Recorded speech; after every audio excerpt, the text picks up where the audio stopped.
25 avril, l'Égypte célèbre une victoire obtenue autant par la guerre que par la diplomatie. Je te raconte. 25 avril 1982, l'Égypte récupère le Sinaï. Et cette date devient une fête nationale, le Sinai Liberation Day. Mais pour comprendre pourquoi c'est important, il faut revenir en arrière. Le Sinaï, c'est une péninsule égyptienne. Une péninsule, c'est une terre presque entourée par la mer. Et celle-ci est stratégique parce qu'elle touche Israël, Gaza, la mer Rouge, le golfe d'Aqaba et surtout le canal de Suez qui est une nœud géostratégique important. En clair, le Sinaï, c'est un espace militaire, maritime et économique. En 1967, pendant la guerre des 6 jours, Israël occupe le Sinaï.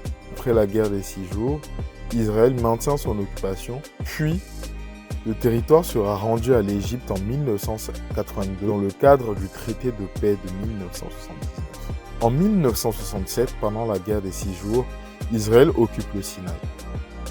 Britannica rappelle que la péninsule est occupée par Israël après cette guerre, puis rendue à l'Égypte en 1982 dans le cadre du traité de paix de 1979.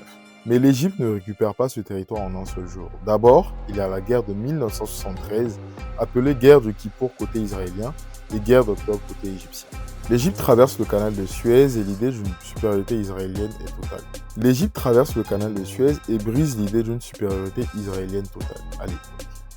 Militairement, elle ne reprend pas tout le Sinaï, mais politiquement, elle rouvre le dossier et pose la symbolique. Ensuite vient la diplomatie et les deux camps s'asseyent à la table des négociations. En 1978 d'abord, les accords de Camp David posent les bases d'un traité de paix entre l'Égypte et l'Israël.